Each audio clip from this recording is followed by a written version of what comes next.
நெல்லிமுக்தி நேயர்களுக்கு வணக்கம். பாண்டவர்கள் பிறந்ததுக்கு அப்புறமா காந்தாரிக்கு கவலை அதிகமாச்சு. ஏன் தெரியுமா? பாண்டவர்கள் 5 பேரும் பிறந்ததுக்கு அப்புறமா ராஜ்யத்துல குழப்பம் வருது. இந்த பசங்க தான் ராஜ்யத்தை ஆள போறாங்கன்னா நம்ம என்ன பண்றது அப்படின்ற மாதிரியான ஒரு நிலை. அந்த நிலையில காந்தாரிக்கும் திருதராஷ்டிரருக்கும் குழந்தை வேணும்னு ஆசை வருது. அதுக்கப்புறமா காந்தாரி குழந்தை வேணும்னு கடவுள்கிட்ட வேண்டி தவம் இருந்து நோம்புலாம் பண்றாங்க. ஒரு நாள் காந்தாரிக்கு சதை மாறி ஒரு உருண்டை வடிவம் பிறக்குது. ஒரு பக்கம் பார்த்தா குந்திக்கு 5 குழந்தைகளை பெற்றெடுக்கிறாங்க.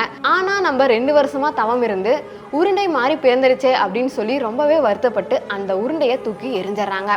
அதுக்கப்புறமா வியாசர் வராரு. வியாசர் தன்னோட தியான சக்தியால அந்த உருண்டையை 100 துண்டா வெட்ட சொல்றாரு. 100 துண்டை 100 பானையில வைக்க சொல்றாரு. ஒவ்வொரு பானையில இருந்தோ ஒரு குழந்தை பிறக்குது. அப்படி பிறந்த குழந்தைகள் தான் இந்த கௌரவர்கள். அதுல ஒரு பெண் குழந்தை பிறக்குது, அதுதான் துச்சலை. இந்த 100 குழந்தைகள்ல முதல்ல பிறந்த குழந்தை தான் துரியோதனன்.